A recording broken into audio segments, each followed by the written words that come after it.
from their groundbreaking YouTube channel called Roll with Cole and Charisma. Yeah. So just a quick little question to start us off for you guys. Tell us why you resonated so much with this film and event, and why do you think your 78,000 subscribers resonate with you? Well, is this one? All right, cool.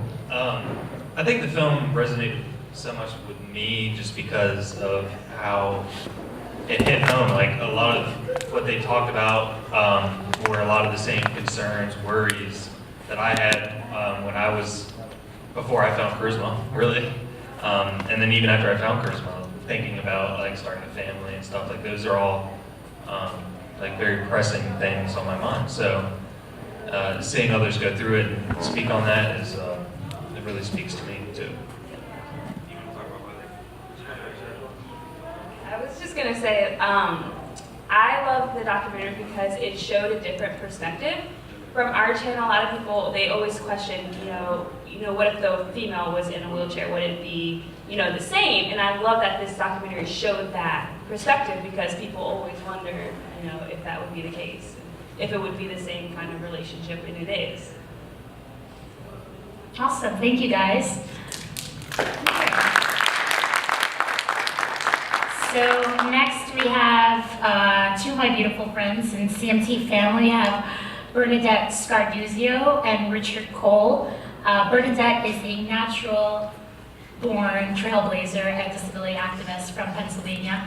She has spearheaded several initiatives for accessible beach mats on the East Coast, and she's starting her own documentary on disability called Bernadette that has inspired and touched thousands of lives, including mine.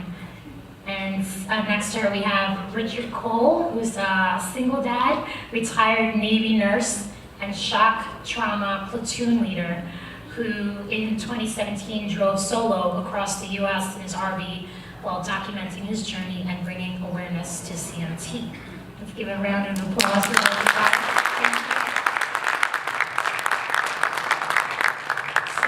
So same question to you, Bernadette and Richard. What resonated in the movie for you, and what hit home?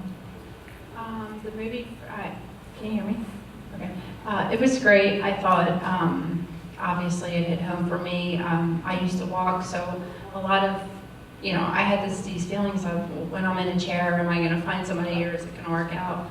I told Estelle, I haven't been in a relationship in some time, but I don't know if I'm the right person to be up here, but I gotta say that it is a challenge, and but you adapt, and I realize that there's so many people out there that love me, for me, and this film just really brought that to light for me, and I really was inspired to put myself back out there, because when I was in a relationship, as some of you may saw in the documentary, I was still walking when I met Laura, and now that I'm single, I'm in a chair, it's different. So this film definitely inspired me to possibly go put myself back out there. So thank you. Thank you, Vern.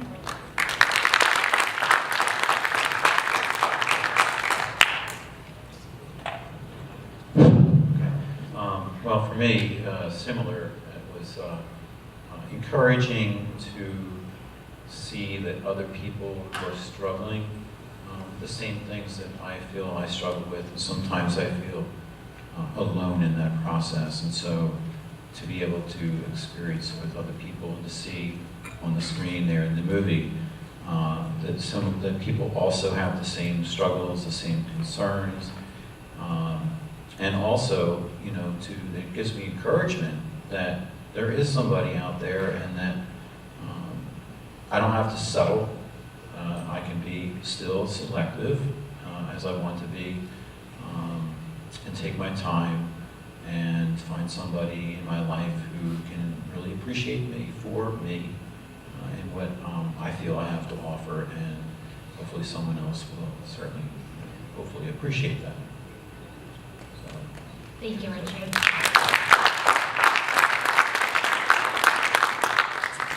And next down the line, we have two very special ladies. In case you missed her professional makeup demo earlier, we have the talented Jessica Ruiz from Philadelphia.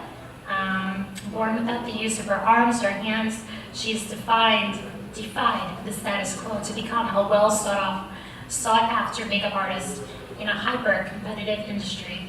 And she just wrapped up her first New York Fashion Week, and she has been featured on the pages of Glamour, The Huffington Post, and many more. Let's give it up.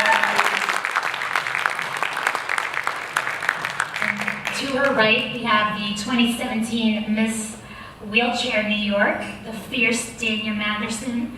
Dania is a single mom, a New York City school teacher, and a published advocate for disability discrimination in the workplace. Let's give them a round of applause.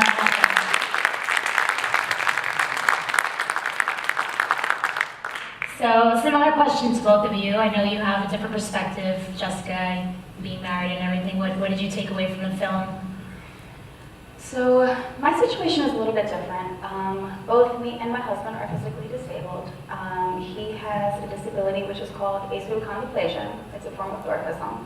And my disability is called arthrogryposis, so I, again, have limited use of both my arms.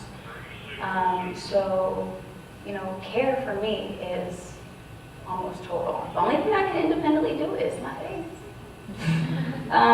You know, and seeing this video, you know, it honestly, it makes me realize, like, okay, we're not the only ones that are struggling. We're not the only ones that are going through this hurdle, you know, the constant back and forth, you know, oh, well, you know, you could do this, you could do that. And it's good to know that, you know, I'm not alone, and we're not alone, you know, in obviously a world full of freaking amazing people. Yeah. Amen to that. Thank you. So Dana, tell us a little bit about your experience and your takeaway from the film. Hi everyone. I thoroughly enjoyed the film. I think it highlighted the universality of the human search for love, without the stigma attached to it. Love is love. It's kind of what I think all the time. It resonated with me more so because I've been there. You know, I was married. I've navigated the world of dating, and I'm kind of in a place where I don't try it as hard as I used to. And some of the characters of the people in the documentary, I felt like they kind of understood that as well. But I think it was a really thought-provoking film, and it was really good at highlighting a lot of things that people ask or think, but are afraid to ask. So I think I commend them for that. Thank you.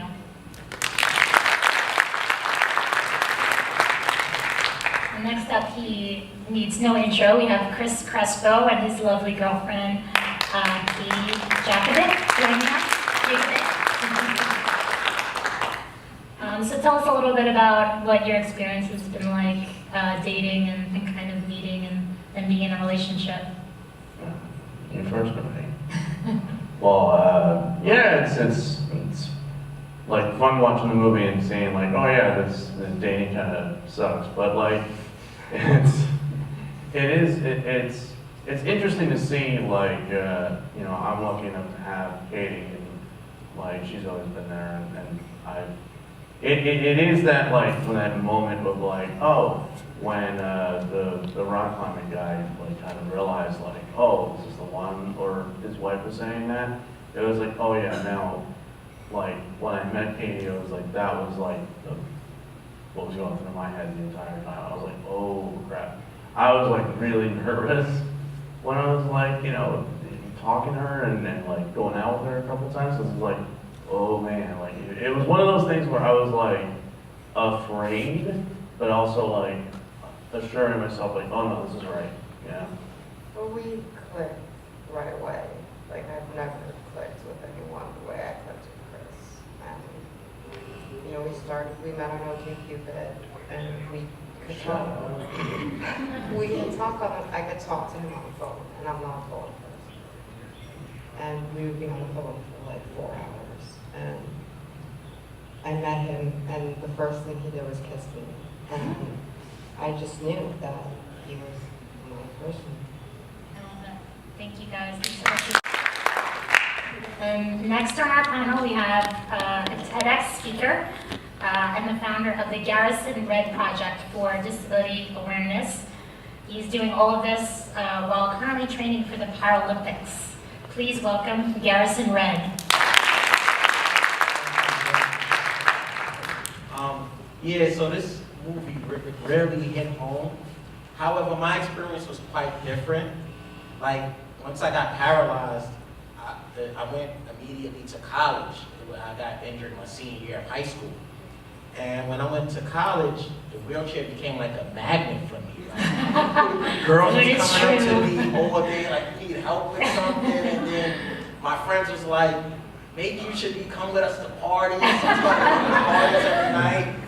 To the point where I was placed on academic probation my second semester. My parents was like, there's too much partying going on. Too much girls coming in and out the house. And I was like, they all want to know like why my arms are so strong and things of that nature. So this movie really touched home because then individuals started reaching out to me that was like newly injured with spinal cord injuries, and they was asking me like, how do I make it? Like, how do I get girls? And I just said, just smile, and that's all. So this movie was real, you know, inspiring to others, and I do know the hardship that's faced with finding like a mate.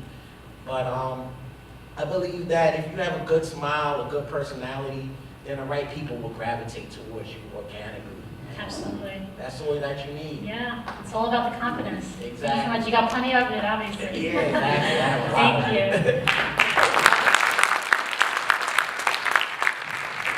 you. Next, we have the artistic mastermind of Sophie Klafter.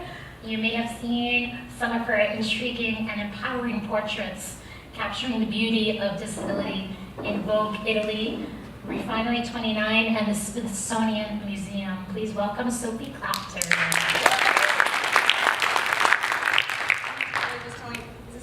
Should we? If not, let's borrow maybe another.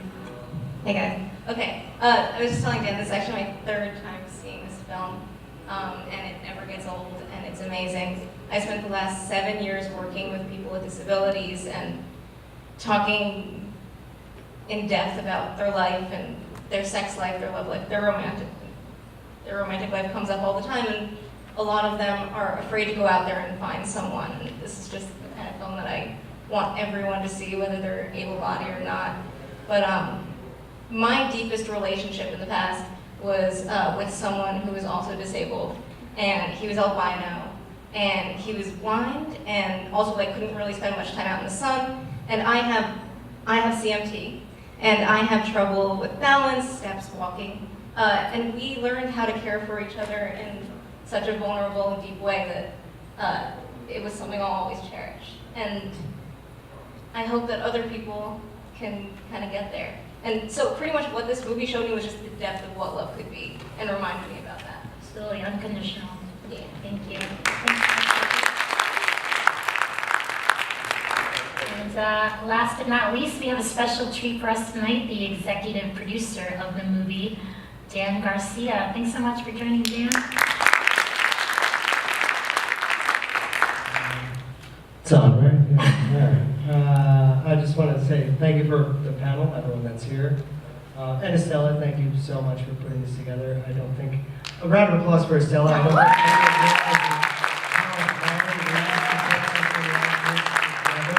the amount of time and effort that goes into that. So thank you so much, Estella, for doing this. I don't like to talk too much at these things. I think everyone here said more than I could possibly say. When we set out to make this film, it was really just an idea, and we were just tossing it around, and it kind of started with, you know, hey, has anything like this ever been done? We tossed it around, we did some research, we started talking to each other, and we just said, you know, love seems to be love, no matter, you know, how you do it, how you get it done, and we kind of wanted to put that on film. And I forget who, somebody just said it, but that, you know, you don't have to settle. And I think that's so huge, and I think of the many things that I'd like people to take away from the film, I think that might be top 2 at least, because so many people that we spoke to in making the film, they really felt that, you know, there was something wrong with them, and because there was something wrong with them, that they had to settle, you know, in their life or in their love life or what have you, and that is it's so the farthest thing from the truth. You know, you start by loving yourself. Once you love yourself, you don't have to settle for anything else in life, especially including a spouse, a partner, call it whatever you want.